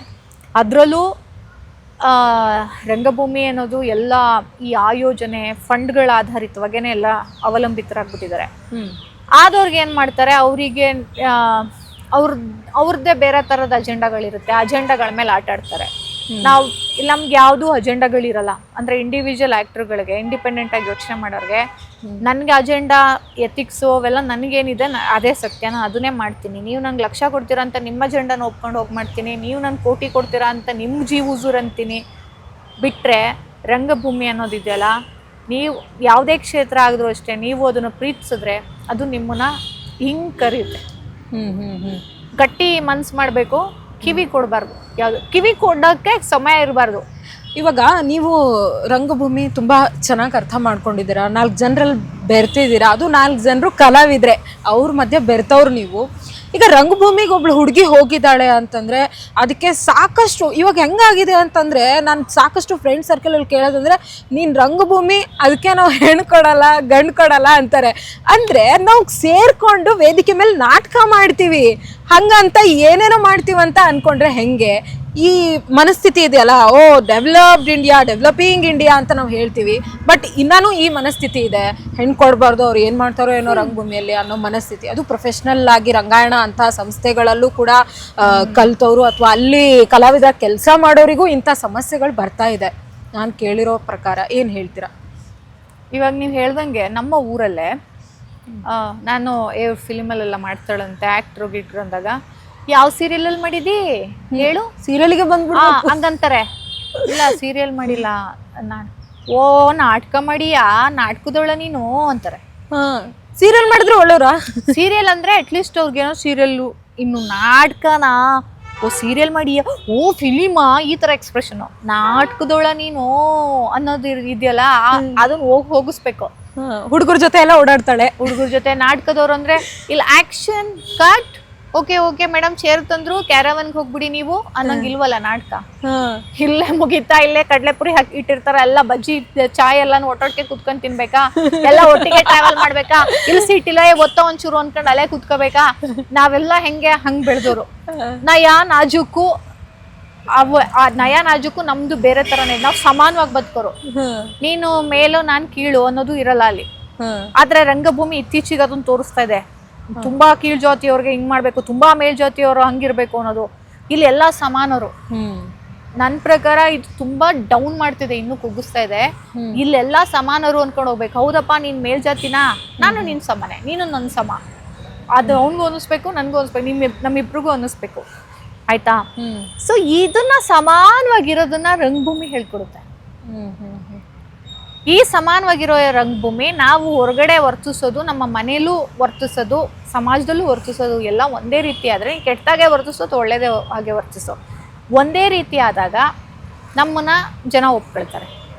ಇಲ್ಲೊಂಥರ ಅಲ್ಲೊಂಥರ ಇನ್ನೊಂಥರ ಅಂತ ಹೋದ್ರೆ, ನಾವು ಹೊರಗಡೆ ಎಲ್ಲ ಸಮಾಜಕ್ಕೆ ನಾವು ಇಂಥವನ್ನು ಮಾಡುತ್ತೇವೆ, ನಾವು ಇವರಿಗೆ ಇಷ್ಟು ನೀರನ್ನು ಕೊಡುತ್ತೇವೆ ಅಂತ ಹೇಳ್ಬಿಟ್ಟು ಮನೇಲಿ ನೀರು ಕೊಡ್ದಂಗೆ ಬಾಟ್ಲ್ ಔಸ್ಕ್ ಇಟ್ಕೊಳಕೈತದ? ನಾವ್ ಹೆಂಗ್ ಬದುಕ್ತಿವಿ, ಹೆಂಗ್ ಬದುಕ್ ಕಟ್ಕೊಂಡಿರ್ತೀವಿ ಅದನ್ನೇ ಜನಕ್ಕೂ ಹೇಳ್ಬೇಕಲ್ವಾ. ಅಂದ್ರೆ ಈವನ್ ಪೋಷಕರು ಹೊಣೆ ಆಗ್ತಾರೆ ಮಕ್ಳಿಗೆ ನಂಬೋ ವಿಚಾರದಲ್ಲಿ. ತುಂಬಾ ಇವಾಗಲೂ ಥಿಯೇಟರ್ ಅನ್ನೋದು ಫ್ಯಾಷನ್ ಆಗಿ ತಗೊಬಿಟ್ಟಿರೋ ತುಂಬಾ ಪೋಷಕರು. ನನ್ನ ಕ್ಲಾಸಸ್ಗೆ ಎನ್ಕ್ವೈರಿ ಬರುತ್ತಲ್ಲ, ನನ್ನ ಮಗು ಬರುತ್ತೆ ಅಂತ ಫ್ಯಾಷನ್ ಆಗಿ ಹೇಳ್ತಾರೆ. ನನ್ನ ಹತ್ರ ಕ್ಲಾಸ್ಗೆ ಯಾರಾದರೂ ಕೇಳಬೇಕು ಅಂದರೆ ಒಂಚೂರು ಹೈ ಪ್ರೊಫೈಲ್ಸ್ ಅವರಲ್ಲ, ಅದನ್ನು ಫ್ಯಾಂಟಸಿಯಾಗೆ ಹೇಳ್ತಾರೆ. ಇಲ್ಲ, ರಂಗಭೂಮಿ ಹಂಗಿಲ್ಲ, ಡೌನ್ ಟು ಅರ್ತ್, ನಾವು ನೆಲದಲ್ಲೇ ಕೂತ್ಕೊಳ್ಳೋದು. ಥಿಯೇಟರ್ ಅದೇ, ಅದು ಆ್ಯಕ್ಟಿಂಗ್ ಹಂಗೆ ಕಲಿಯೋದೇ ಬೇರು ನೆಲ, ಈ ಥರ ಹೇಳ್ತಾ ಇರ್ತೀನಿ. ಅರ್ಥ ಮಾಡ್ಕೊಳ್ಳೋರು ಅರ್ಥ ಮಾಡ್ಕೊತಾರೆ, ಅದನ್ನು ಪ್ರಾಕ್ಟೀಸ್ ಮಾಡ್ತಾರೆ. ಯಾವತ್ತು ಕಲಿತೆ ಅನ್ನೋದು ಇಂಪಾರ್ಟೆಂಟ್ ಅಲ್ಲ, ಕಲ್ತ ಮೇಲೆ ಪ್ರಾಕ್ಟೀಸ್ ಮಾಡೋದು ತುಂಬ ಇಂಪಾರ್ಟೆಂಟ್. ಓಕೆ, ಈ ವಿಚಾರ ಬಿಟ್ಟು ಈಗ ಮುಂದೆ ಹೋಗೋದಾದ್ರೆ, ಆರ್ಥಿಕವಾಗಿ ಮಹಿಳೆ ತುಂಬಾ ಮುನ್ನುಗ್ತಾ ಇದ್ದಾಳೆ. ಆರ್ಥಿಕವಾಗಿ ಎಲ್ಲಾ ಕ್ಷೇತ್ರದಲ್ಲೂ ಓಕೆ, ನಾನು ಎಲ್ಲಾ ಕೆಲಸ ಮಾಡ್ಕೊಂಡು ಹೋಗ್ತಾ ಇದ್ದೀನಿ, ದುಡಿಮೆ ಇದೆ. ಹಿಂದಿನ ಕಾಲದಲ್ಲಿ ಓಕೆ, ಅವಳಿಗೆ ಶಿಕ್ಷಣನೂ ಸಿಗ್ಲಿಲ್ಲ, ಆರ್ಥಿಕವಾಗಿ ಹೆಂಗೆ ಇರಬೇಕು, ಹೆಂಗೆ ದುಡಿಬೇಕು ಅನ್ನೋದು ಕೂಡ ಗೊತ್ತಿದ್ದಿದ್ದಿಲ್ಲ ಹೆಣ್ಮಗಳಿಗೆ. ಬಟ್ ಇವಾಗ ಎಲ್ಲಾ ಗೊತ್ತಾಗಿದೆ. ಗೊತ್ತಾದ್ರೂ ಎಲ್ಲೋ ಒಂದ್ ಕಡೆ ಸೈಡ್ ಲೈನ್ ಆಗ್ತಿದ್ದಾಳೆ ಹೆಣ್ಮಗಳು. ಮಗಳಾಗಿರ್ಬೋದು, ಹೆಂಡತಿ ಆಗಿರ್ಬೋದು, ಮಾಡ್ತಾ ಇದೀವಿ. ನೀವ್ ಹೇಳಿದೆಲ್ಲ ಸತ್ಯ. ಆಕೆ ಇಂಡಿಪೆಂಡೆಂಟ್ ಆಗಿದ್ದಾಳೆ. ಗಂಡ ಏನೂ ಕೆಲಸ ಇಲ್ಲ ಅಂತ ಮನೆಗೆ ಬಂದ್ರು ಉಪ್ಪಿನಕಾಯಿ ಮಾರ್ಬಿಟ್ಟು ಸೀಸದಲ್ಲಿ ಕುಡಿಟ ಹಣದಲ್ಲಿ ಜೀವನ ನಡೆಸುವಂಥ ಚಾಲಕತನ, ಚಾಣಕ್ಷತನ ಹೆಂಗಸ್ರಿಗಿದೆ. ಅದು ಇಲ್ಲೂ ಬಂದಿದೆ. ಕಂಪ್ನಿಯಲ್ಲಿ ಒಬ್ಬ ಪುರುಷ ಒಂದು ಕಂಪ್ನಿ ನಡೆಸೋದಕ್ಕೂ ಮಹಿಳೆ ಒಂದು ಕಂಪ್ನಿ ನಡೆಸೋದಕ್ಕೂ ವ್ಯತ್ಯಾಸ ಇದೆ. ಈಕೆ ಕಂಜೂಸ್ ಇರ್ತಾಳೆ, ಯಾಕೆಂದ್ರೆ ಸಂಸಾರದ ಹೊಣೆ ಗೊತ್ತು, ತನ್ನ ತಾಯಿ ಮಾಡಿರೋ ಅಚ್ಚಿಟ್ಟು ಇವ್ರಿಗೆ ಚಾಕ್ಲೇಟ್ ಕೊಡ್ಸಿರೋದು ನೋವು ಗೊತ್ತು. ಆಯ್ತಾ? ಯಾವಾಗ್ಲೂ ಅಷ್ಟೇ ಈ ಹೆಣ್ಮಕ್ಳು ಫೈನಾನ್ಷಿಯಲಿ ತುಂಬಾ ಚೆನ್ನಾಗಿ ನೆಡ್ಕೊಂಡು ಹೋಗ್ತಾರೆ, ಭಾಳ ಇದು ಮಾಡ್ತಾರೆ. ಹಾಗಾಗಿ ಇಲ್ಲಿ ಅದಕ್ಕೆ ಅನ್ಸುತ್ತೆ ಅವಕಾಶಗಳು ಸಿಗ್ತಾ ಇಲ್ಲ ಅವ್ರಿಗೆ. ಎಲ್ಲ ಹೇಳ್ಬಿಡ್ತಾರೆ ದೊಡ್ಡದಾಗಿ, ಹೆಣ್ಮಕ್ಳು ಅಡಿಗೆ ಮಾಡಿದ್ರು ಎಲ್ಲ ದೊಡ್ಡ ದೊಡ್ಡ ಬಾಣಸಿಗರೆಲ್ಲ ಗಂಡಸ್ರೆ ಗೊತ್ತಾ ಅಂತಾರೆ. ನಳ ಮಹಾರಾಜರು ಅಂತಾರೆ. ಯಾಕೆ ಗೊತ್ತಾ? ಅನ್ನಪೂರ್ಣೇಶ್ವರಿ ದೇವಿನೇ ಅನ್ನೋದು.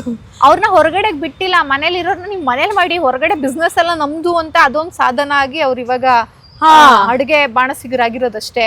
ಹೆಣ್ಮಕ್ಳು ಬಿಟ್ಟು ನೋಡಿ ಮಾಡ್ತಾರ, ಬಿಡ್ತಾ ಇಲ್ಲ. ಎಲ್ಲ ಏನಿದ್ರು ಈ ಕ್ಷೇತ್ರದಲ್ಲಿ ಇಷ್ಟಿಷ್ಟು ಲಿಮಿಟೇಷನ್ ಅಲ್ಲಿ ಮಾಡಿ, ಹೊರಗಡೆ ಬರಬೇಡಿ ಅನ್ನೋ ತರ ಆಗಿದೆ ಅಲ್ವಾ. ಈಗ ಅದೇನೂ ಇಲ್ಲ. ಫೈನಾನ್ಷಿಯಲ್ ಅನ್ನೋ ವಿಷಯ ಬಂದ್ರೆ, ಒಂದು ಮನೆನೇ ನಡೆಸುವಂತಹ ಒಬ್ಳು ಮಹಿಳೆಗೆ, ಗೃಹಿಣಿಗೆ ದೇಶ ನಡ್ಸಕ್ ಬರಲ್ವಾ? ದೇಶ ನಡೆಸು ತೋರಿಸಿದ್ದಾರೆ. ಇಲ್ಲಿ ರಾಜ್ಯ ನಡ್ಸಕ್ ಬರಲ್ವಾ? ಒಂದು ಕಂಪ್ನಿ ನಡ್ಸಕ್ ಬರಲ್ವಾ? ಒಂದು ಬೊಟಿಕ್ ನಡ್ಸಕ್ ಬರಲ್ವಾ? ಒಂದು ಥಿಯೇಟರ್ ನಡ್ಸಕ್ ಬರಲ್ವಾ? ಒಂದು ಸಿನಿಮಾ ಮಾಡಕ್ ಬರಲ್ವಾ? ಇವತ್ತು ಕೋಳಿ ಹೆಸರು ಆಗಿರೋದು ಚಂಪಾ ಶೆಟ್ಟಿಯಿಂದ, ಮಹಿಳಾ ನಿರ್ದೇಶಕಿ. ವಾವ್. ನಿಮ್ಮ ಸುತ್ತಮುತ್ತ ಕೂಡ ಸಾಕಷ್ಟು ಮಹಿಳೆಯರು, ನಿಮ್ಮ ಮಗಳು ಗಿಣಿ, ನಿಮ್ಮಮ್ಮ ಎಲ್ಲ ಅಂದ್ರೆ ಸಾಕಷ್ಟು ಹೆಣ್ಮಕ್ಳಿಗೆ ನೀವು ಇನ್ಸ್ಪೈರ್ ಆಗ್ತೀರಾ. ಈವನ್ ಕಿಚನ್ ಅಕ್ಷತಾ ಕಿಚನ್ ಅಲ್ಲೂ ಸಹ ಸಾಕಷ್ಟು ಹೆಣ್ಮಕ್ಳು ಬರ್ತಾರೆ. ಅಂದರೆ ಓವರ್ ಆಲ್ ಆಗಿ ನೀವು ಹೆಣ್ಮಕ್ಳ ಬಗ್ಗೆ ತೋರಿಸುವಂಥ ಕನ್ಸರ್ನ್ ತುಂಬ ಚೆನ್ನಾಗಿರುತ್ತೆ ನಾವು ಅಂದ್ಕೊಂಡಿರೋ ಪ್ರಕಾರ. ಏನು ಅನಿಸುತ್ತೆ, ಚಿಕ್ಕ ವಯಸ್ಸಿಂದ ಇಲ್ಲಿ ತನಕ ಬಂದಿದ್ದೀರಾ, ಹೇಗಿತ್ತು ಆ ಜರ್ನಿ? ಟು ಬಿ ಫ್ರ್ಯಾಂಕ್, ನನಗೆ ಸ್ವಲ್ಪ ಗಂಡು ಮಕ್ಳ ಜೊತೆ ಜಾಸ್ತಿ ಬೆಳಿಲಿಲ್ಲ. ಅಪ್ಪ ಬೇಗ ತೀರ್ಕೊಂಡ್ರು, ಅಣ್ಣ ತಮ್ಮ ಇಲ್ಲ, ಹಿಂಗೆ ಇದ್ದದ್ದಲ್ಲ. ಇವನ್ ನನಗೂ ಒಬ್ಳು ಮಗಳು, ನನ್ನ ತಂಗಿಗೂ ಇಬ್ರು ಹೆಣ್ಮಕ್ಳು, ನಾನು ಅಮ್ಮ, ನಾವೆಲ್ಲ ಹೆಣ್ಮಕ್ಳೇ ಇರೋದು. ನಂಗೆ ನಾನು ಚಿಕ್ಕ ವಯಸ್ಸಿಂದನೂ ಸ್ವಲ್ಪ ಹೆಣ್ಮಕ್ಳು ಸ್ಟ್ರಗಲ್ನ, ಕಷ್ಟನ ಗೊತ್ತಿದ್ದೋ ಗೊತ್ತಿಲ್ಲದೇನೋ ನೋಡ್ಬಿಟ್ಟಿದ್ದೀನಿ ಅನ್ಸುತ್ತೆ. ಆಮೇಲೆ ಹೋಗ್ತಾ ಹೋಗ್ತಾ ಬೆಳವಣಿಗೆಲ್ಲೂ ನೋಡಿದ್ದೀನಿ. ಹಂಗಂತ ಎಲ್ಲಾ ವಿಷಯದಲ್ಲೂ ಹೆಣ್ಮಕ್ಳನ್ನೇ ಪರವಾಗಿ ಮಾತಾಡಲ್ಲ. ತಪ್ಪು ಇದ್ದಾಗ ತಪ್ಪು ಅಂತಾನು ಹೇಳ್ತೀನಿ. ಅದ್ ನೋಡಿದೀವಿ ನೀವು ಫೇಸ್ಬುಕ್ ಪೋಸ್ಟ್ ಅಲ್ಲಿ ಕರೆಂಟ್ ಕಂಟೆಂಟ್ ರಿಲೇಟೆಡ್ ತುಂಬಾ ನೀವು ಪೋಸ್ಟ್ ಮಾಡ್ತಾ ಇರ್ತೀರಾ. ಇಷ್ಟೊಂದು ಬರಿತಾ ಇರ್ತೀರಾ ಗೊತ್ತಾಗತ್ತೆ. ಅದೇ ಹಂಗಿದ್ದಾಗ ಸ್ವಲ್ಪ ಬೇಡ ಅಂದ್ರು ಒಂಚೂರು ಕನ್ಸನ್ನು ಹೆಣ್ಮಕ್ಳಿಗೆ ಅಕ್ಷತಾ ಕಿಚನ್ಗೆ ಗಂಡಸರು ಕರ್ಸ್ಬಾರ್ದು ಅಂತ ಇರ್ಲಿಲ್ಲ. ಬಟ್ ಅಕ್ಷತಾ ಕಿಚನಿಗೆ ಬನ್ನಿ ಅಂದಾಗ ನಿಮ್ ಕಿಚನ್ ಅಲ್ಲಿ ನಾವೇನ್ ಮಾಡೋದು ಅಂದ್ಬಿಟ್ರು. ಊಟಕ್ಕೆ ಬನ್ನಿ ನಾವೇನ್ ಮಾಡೋದು ಅಂದ್ರೆ ಅವ್ರಿಗೆ ಒಂಥರ ಅಸಡ್ಡೆ. ಕಿಚನ್ ಅಲ್ಲಿ ನಾವು ಹೋದ್ರೆ ನಮ್ ಪ್ರೊಫೈಲ್ ಬೇರೆ ತರ ಇದೆ. ಅದೇ ಏನಂದ್ರೆ ಇನ್ನು ಗೊತ್ತಿರಲ್ವಲ್ಲ, ಅಡ್ಗೆ ಬಗ್ಗೆ ಸಂಬಂಧಪಟ್ಟಿದ ಮಾತುಗಳು ಆಡ್ತಾರೆ, ಮನೆ ಬಗ್ಗೆ ಕೇಳ್ತಾರೆ, ಈ ತರದೆಲ್ಲ ಇದ್ದಾಗ ಕೆಲವರು ಹಂಗ್ ಮಾಡ್ತಾರೆ ಗಂಡಸರು. ನನ್ ತಪ್ಪಲ್ಲ, ನಾನು ತುಂಬಾ ಜನ ಕೇಳಿದೀನಿ. ಅವ್ರಿಗೆ ಬೇಡ ಈ ಕ್ಷೇತ್ರ, ಹಂಗಾಗ್ಬಿಟ್ಟಿದೆ. ಓಕೆ, ಹೆಣ್ಮಕ್ಳು ಮುಂದೆ ಬರ್ಬೇಕು ಅಂದಾಗ ಅವ್ರ ಗಂಡ ಆಗಿರ್ಬೋದು, ಅವ್ರ ಅಪ್ಪ ಆಗಿರ್ಬೋದು, ಅವ್ರ ಅಣ್ಣ ಆಗಿರ್ಬೋದು, ಇವ್ರು ಯಾರೂ ನನ್ನ ಲೈಫಲ್ಲಿ ಇಲ್ಲ ಅಂದಾಗ ಒಂದು ಬೆಸ್ಟ್ ಫ್ರೆಂಡೇ ಆಗಿರ್ಬೋದು, ಮೇಲ್ ಬೆಸ್ಟ್ ಫ್ರೆಂಡ್, ಏನ್ ಮಾಡ್ಬೋದು ಹೆಣ್ಮಕ್ಳಿಗೆ? ಯಾರು ಇಲ್ಲ ಅಂದಾಗ ಅಲ್ಲ, ಇದ್ದಾಗ ಅಪ್ಪ ಇದ್ದಾಗ ಅಣ್ಣ ಇದ್ದಾಗ ಏನ್ ಮಾಡ್ತಾರೆ ನಮ್ಗೆ, ಅಂದ್ರೆ ಸಪೋರ್ಟಿವ್ ಆಗಿ ಹೇಗಿರ್ಬೇಕು? ಒಂದ್ ವೇಳೆ ಇವ್ರು ಇಲ್ಲ ಅಂದಾಗ ನಮ್ಗೆ ಯಾರೋ ಬೆಸ್ಟ್ ಫ್ರೆಂಡ್ ತರ ಇರ್ತಾರೆ, ಅವ್ರು ಏನ್ ಮಾಡ್ಬೇಕು? ಅವ್ರು ಬೆಸ್ಟ್ ಫ್ರೆಂಡ್ಗೋಸ್ಕರ ಅಂದ್ರೆ ಸಪೋರ್ಟಿವ್ ಆಗಿ ನಿಲ್ಲೋದಂತ ನಾವು ಮಾತಾಡ್ತೀವಿ ಜಾಸ್ತಿ. ಗಂಡ ಯಾವ ತರ ಸಪೋರ್ಟ್ ಮಾಡ್ಬೇಕು, ಅಪ್ಪ ಹೇಗೆ ಸಪೋರ್ಟಿವ್ ಆಗಿರ್ಬೇಕು? ನನಗೆ ಇರ್ತಾರೆ ಪ್ರಸನ್ನನು ಪಾಪ ಸಪೋರ್ಟಿವ್ ಆಗಿದೆ. ಏನ್ ಮಾಡ್ತೀನಿ ಅಂದ್ರೆ ಮಾಡು ಮರೈತಿ ಅಂತಾರೆ. ಅವ್ರದ್ದು ಏನೋ ಮಾಡಿದಾಗ ಅವ್ರಿಗೇನು ಆ ಥರ ಏನಿಲ್ಲ, ಹಂಗೆ ಸಪೋರ್ಟಿವ್ ಆಗು ಇರ್ತಾರೆ. ನಾವು ಹೆಂಗಿರ್ತೀವಿ ಹಂಗಿರ್ತಾರೆ. ನಾವು ಅದನ್ನ ವಿಶ್ವಾಸವಾಗಿ ನಂಬಿಕೆ ಇಟ್ಕೊಂಡು ಇದ್ರೆ ನಮ್ಮ ಮನೆಯವರು ನಮ್ಮನ್ನು ನಂಬ್ತಾರೆ. ಅಪ್ಪ ನಂಬ್ತಾರೆ, ಅಣ್ಣ ನಂಬ್ತಾರೆ, ಗಂಡ ನಂಬ್ತಾರೆ. ಇಲ್ಲ ಒಂದು ಸ್ವಲ್ಪ ಅಲ್ಲಿ ಇಲ್ಲಿ ಏನೋ ಆಗ್ತಿದೆ ಅಂದಾಗ ಆ ಥರ ಇಲ್ಲ ಅಂದು ಡೌಟ್ ಪಟ್ಟು ನೋಡೋರು ಇದ್ದಾರೆ, ಇಲ್ಲ ಅಂತಿಲ್ಲ. ಆದರೆ ನೀವೆಷ್ಟು ತಿಳ್ಕೊಂಡಿದ್ದೀರಾ, ನೀವೆಷ್ಟು ಪ್ರತಿಭಾವಂತರು, ನೀವೆಷ್ಟು ಕಲ್ತಿದ್ದೀರಾ ಅನ್ನೋದನ್ನ ಅವ್ರಿಗೆ ಯಾವಾಗ ಪ್ರೂವ್ ಮಾಡ್ತಾ ಇರಬೇಕು. ಇವತ್ತು ಬಹುಶಃ ನನ್ನ ಮೊದಲನೇ ಸಿನಿಮಾಗೆ ನಂಗೆ ಸ್ಟೇಟ್ ಅವಾರ್ಡ್ ಬರಲಿಲ್ಲ ಅಂದಿದ್ರೆ ನಮ್ಮಮ್ಮ ಮತ್ತೆ ಸಿನಿಮಾ ಮಾಡೋಕ್ಕೆ ಬಿಡ್ತಿದ್ರು ಇಲ್ಲ, ಯಾಕೆ ಸಿನಿಮಾ ಮಾಡಿ ಅಂತ. ನಾಟಕದಲ್ಲಿ ಇಂಥ ಖುಷಿ ಸಿಕ್ಕಿಲ್ಲ, ನಾಟಕದಿಂದ ನಾನು ಅನ್ನೋ ತಿಂದಿಲ್ಲ, ನಾನು EMI ಭರ್ತಿ ಮಾಡಿಲ್ಲ ಅಂದಿದ್ರೆ ನಮ್ಮಮ್ಮ ನಾಟಕ ಮಾಡೋದು ಬಿಟ್ಬಿಡು ಅಂತಿದ್ರೇನೋ ಗೊತ್ತಿಲ್ಲ. ಆಯ್ತಾ? ಸೊ ಇವು ಹೆಂಗಾಗುತ್ತೆ ಅಂದರೆ ಅಕ್ಷತಾ ಕಿಚನಲ್ಲಿ 1 ಮಿಲಿಯನ್ಸ್ ಗಟ್ಟಲೆ ರೀಲ್ಸ್ ವ್ಯೂಸ್ ಹೋಗಿಲ್ಲ, ಯಾರೂ ನೋಡ್ತಿಲ್ಲ, ಕಮೆಂಟ್ಸ್ ಮಾಡಿಲ್ಲ. ನಮ್ಮಮ್ಮ ಯಾಕೆ ನಿನ್ಗೊಂದು ಕಷ್ಟಪಡ್ಕೊಂಡು ಮಾಡ್ಬೇಕಾ, ನಿನಗೆ ಮಾಡೋ ಕೆಲಸ ಇಲ್ವಾ, ಬಿಟ್ಬಿಡು ಅಂತ ಹೇಳ್ತಿದ್ರು. ಪ್ರೂವ್ ಮಾಡಬೇಕು, ನಾವು ಮಾಡೋ ಕ್ಷೇತ್ರನ ಅವ್ರಿಗೆ ಎಲ್ಲರಿಗೂ ಪ್ರೂವ್ ಮಾಡಿ ತೋರಿಸ್ಬೇಕು. ಓಕೆ, ತುಂಬ ಖುಷಿ ಆಯಿತು. ಸಾಕಷ್ಟು ಮಾತುಗಳನ್ನು ನಾವು ಆಡಿದ್ವಿ, ಮಹಿಳೆ ಸಂಬಂಧಿತ, ಅದು ಸಿನಿಮಾ ಕ್ಷೇತ್ರ ಆಗಿರ್ಬೋದು, ರಂಗಭೂಮಿ ಆಗಿರ್ಬೋದು. ಈಗ ಒಂದು ಕೊನೆಯದಾಗಿ ಸಾಹಿತ್ಯ ಕ್ಷೇತ್ರದಲ್ಲಿ ಎಷ್ಟು ಖುಷಿ ಇದೆ ನಿಮ್ಮನ್ನು ನೀವು ತೊಡಗಿಸ್ಕೊಂಡಿದ್ದು, ಹಾಗೆ ನಿಮಗೆ ಪರಿಚಯ ಆದವರು ಅಥವಾ ನಿಮಗೆ ಇಷ್ಟಪಟ್ಟವರು ಲೀಕೌಟ್ ಬಗ್ಗೆ ಏನೆಲ್ಲ ನಿಮ್ಗೆ ಹೇಳಿದ್ರು, ಅಥವಾ ಅಭಿಪ್ರಾಯ, ನಿಮ್ಮ ಸಾಹಿತ್ಯದ ಕುರಿತು ಏನು ಅಭಿಪ್ರಾಯ ನಿಮಗೆ ಸಿಕ್ಕಿದೆ? ಸಾಹಿತ್ಯ ಅದು ನನಗೆ ಕಷ್ಟ ಹೇಳೋದು. ಚೆನ್ನಾಗಿ ಬರೀತೀಯ, ನಿಂದೊಂಥರ ಬೇರೆ ಥರ ಸ್ಟೈಲ್ ಇದೆ ಅಂತ ಹೇಳ್ತಾರೆ. ಕೆಲವ್ರು ಇನ್ನೂ ಪಕ್ವತೆ ಬೇಕು ಅಂತಾರೆ. ಅದು ಏನು ಪಕ್ವತೆನೋ ನಂಗೆ ಅರ್ಥ ಆಗಲ್ಲ. ಇನ್ನು ಪಕ್ವತೆ ಬೇಕು ನನ್ ಏನಂದ್ರೆ ಗೋ ವಿತ್ ಫ್ಲೋ ಅಂತ. ಇವೆಲ್ಲ ಅಷ್ಟು ನೇರವಾಗಿ ಹೇಳ್ತಾ ಇದ್ರು ಪಕ್ವತೆ ಬೇಕು ಅಂದಿದ್ದಾರೆ, ಇಲ್ಲ ಅಂತಿಲ್ಲ, ಅದ್ರಲ್ಲಿ ಏನಿದೆ. ನಾನು ಅವ್ರ ಬುಕ್ಗಳನ್ನ ಓದಿದೀನಿ. ನಾನು ಪಕ್ವತೆ ಬೇಕು ಅಂದವ್ರ ಬುಕ್ಕು ಓದಿದೀನಿ. ಅದೆಲ್ಲರೂ ಓದಿಸ್ಕೊಳಕ್ ಆಗಲ್ಲ. ಅಂದ್ರೆ ತುಂಬಾ ಓದ್ದೋರಷ್ಟೇ ಓದ್ತಾರ ಬುಕ್ನ. ನಾವು ಹಂಗೆ ಬರಿಬೇಕು ಅಂತೆಲ್ಲ, ಪುಸ್ತಕ ಬರಿಬೇಕು ಅಂದ್ರೆ ಆ ತರನೇ ಬರಿಬೇಕು ಅಂತೆಲ್ಲ. ನಂದು ರಿಸರ್ಚ್ ಬೇಸ್ ಬುಕ್ ಅಲ್ವಲ್ಲ, ಫಿಕ್ಷನ್ ಕಥೆಗಳು, ಕಾಲ್ಪನಿಕ ಕಥೆಗಳು. ಯಾವ್ದಾದ್ರು ಒಂದು ಟ್ರಿಗರ್ ಪಾಯಿಂಟು ನನ್ಗೆ ಕತೆ ಬರೆಯೋಂಗ್ ಮಾಡಿರುತ್ತೆ. ಹೋದ ವರ್ಷ ಮಾಡಿರೋ ಕತೆನ ನಾನು ಕಂಪ್ಲೀಟ್ ಮಾಡಲಿಲ್ಲ, ಈ ವರ್ಷ ಮತ್ತೆ ಓಪನ್ ಮಾಡ್ತೀನಿ ಅಂದರೆ ಕತೆ ಚೇಂಜ್ ಆಗಿಬಿಡುತ್ತೆ. ಯಾಕೆಂದರೆ ಈ ವರ್ಷ ಹೋದ ವರ್ಷಗಿಂತ ಈ ವರ್ಷ ನಾನು ತುಂಬ ಬೆಳೆದಿರ್ತೀನಿ, ಹಿಗ್ಗಿರ್ತೀನಿ ಅಥವಾ ಕುಗ್ಗಿರ್ತೀನಿ. ನನ್ನ ಮೆಂಟಲ್ ಸ್ಟೇಟ್ಮೆಂಟು ಚೇಂಜ್ ಆಗಿರುತ್ತೆ. ಆ ತಕ್ಕನಾಗ ನಾನು ಇಲ್ಲಿ ಎಂಡ್ ಮಾಡಬೇಕು ಅನ್ನಿಸ್ತಿರುತ್ತೆ. ಹಾಗಾಗಿ ನನಗೆ ನನ್ನ ಪ್ರಕಾರ ಕಥೆಗಳು, ಕಾಲ್ಪನಿಕ ಕಥೆಗಳು ಯಾವ ಟೈಮಲ್ಲಿ ಹುಟ್ಟುತ್ತೆ ಆ ಟೈಮ್ಗೆ ಫುಲ್ ಸ್ಟಾಪ್ ಇಡಬೇಕು. ನಾಳೆ ದಿನ ಇನ್ನೊಂದು ಹುಟ್ಟುತ್ತೆ. ಸಾಹಿತ್ಯ ಲೋಕದಲ್ಲಿ ಹೆಣ್ಮಗಳು ಹೆಂಗೆ, ಇಲ್ಲೂ ಕೂಡ ಅಷ್ಟೇ ಸ್ಪರ್ಧೆ ಇದೆನಾ, ಅಥವಾ ಓಕೆ ಆರಾಮಾಗಿ ಹೋಗ್ಬೋದು ಸಾಹಿತ್ಯದಲ್ಲಿ ಅಂತ ಅನ್ಸುತ್ತಾ? ಗೊತ್ತಿಲ್ಲ. ಇದು ನಾನು ಇದನ್ನೊಂಥರ ಕಮರ್ಷಿಯಲ್ ಆಗಿ ಬಿಸ್ನೆಸ್ ಆಗಿ ಇನ್ನೇನೋವಾಗಿ ನೋಡಿಲ್ಲ. ಬುಕ್ ಬರೆದಿದ್ದೀನಿ, ನಾಟಕ ಮಾಡುವಾಗ ಅದು ಸೇಲ್ ಆಗುತ್ತೆ. ಇನ್ನೊಂದು ಬುಕ್ ವೀರಕಪುತ್ರ ಶ್ರೀನಿವಾಸ್ ಸರ್ ವೀರಲೋಕದಿಂದ ಪಬ್ಲಿಷ್ ಮಾಡಿದ್ದಾರೆ. ಅದು ಅವ್ರು ನೋಡ್ಕೊಂತಾರೆ, ಒಂದಿಷ್ಟು ಗೌರವಧನ ಸಿಕ್ಕಿರುತ್ತೆ. ಇನ್ನೇನೋ ಬರಿಬೇಕು, ಬರ್ದಿರೋದಿದೆ, ಅದನ್ನ ಮತ್ತೆ ಪ್ರಿಂಟ್ ಮಾಡಿ ಹಾಕಬೇಕು ಅಂದರೆ ಮತ್ತೆ ಟೈಮ್ ಕೊಡಬೇಕು. ನಾನು ತುಂಬ ಟೈಮ್ ಬುಕ್ ಏನಾದರೂ ತರಬೇಕು ಅಂದರೆ ಸಿಕ್ಕಾಪಟ್ಟೆ ಟೈಮ್ ಕೇಳುತ್ತೆ ಅಂತ ಬುಕ್ಸ್ನ ಕಮ್ಮಿ ಮಾಡಿರೋದು ಬಿಟ್ಟರೆ, ಸಾಹಿತ್ಯ ಲೋಕಕ್ಕೆ ಇನ್ನೂ ನಾನು ಪಾದಾರ್ಪಣೆ ಮಾಡಿಲ್ವೇನೋ ಅಥವಾ ನನ್ನನ್ನು ಸಾಹಿತಿಗಳು ಒಪ್ಕೊಂಡಿಲ್ವೋ ಗೊತ್ತಿಲ್ಲ. ಓಕೆ, ಸಾಹಿತ್ಯ ಲೋಕದಲ್ಲಿ ನಿಮಗೆ ಯಾರು ಎಷ್ಟು ಒಪ್ಕೊಂಡಿದಾರೋ ಗೊತ್ತಿಲ್ಲ, ನಾವಂತೂ ಒಪ್ಕೊಳ್ತೀವಿ. ತುಂಬ ಚೆನ್ನಾಗಿ ಬರೀತೀರಾ. ಅದು ನಮಗೆ ಏನನ್ಸುತ್ತೆ ಅಂದರೆ ಇವತ್ತಿಂದ ಏನಾಗಿರುತ್ತೆ ಕಂಟೆಂಟ್ ಅದು ರಿಲೇಟೆಡ್ ರೈತರ ಪರವಾಗಿ ಆಗಿರ್ಬೋದು, ಜಾತಿ ವಿಚಾರ, ಹೆಣ್ಮಗಳ ವಿಚಾರ, ಎಲ್ಲ ವಿಚಾರ ನೀವು ಎಷ್ಟು ಚೆನ್ನಾಗಿ ಶುದ್ಧ ಬರಿತೀರಲ್ಲ. ಇವತ್ತು ಬರೆಯೋದೇ ಒಂದು ಬರೆದ್ಬಿಟ್ರೆ ಅವ್ರಿಗೆ ಸಿಕ್ಕಾಪಟ್ಟೆ ತಾಳ್ಮೆ ಇದೆ ಅಂತ ಅರ್ಥ. ಇಷ್ಟೆಲ್ಲ ಮಾಡ್ಕೊಂಡು ಅಷ್ಟೆಲ್ಲ ಬರಿತೀರಲ್ಲ, ತುಂಬ ಖುಷಿಯಾಗುತ್ತೆ ಓದೋಕ್ಕೆ. ನನಗೆ ತುಂಬ ಖುಷಿ ಆಗ್ತಿದೆ. ನೋಡಿದ್ರಲ್ಲ ವೀಕ್ಷಕರೇ, ಮಹಿಳಾ ದಿನಾಚರಣೆ ವಿಶೇಷ ಕಾರ್ಯಕ್ರಮದಲ್ಲಿ ನಮ್ಮ ಜೊತೆ ವಿಶೇಷ ಅತಿಥಿ ಅಕ್ಷತಾ ಪಾಂಡವಪುರ ಅವರಿದ್ದರು.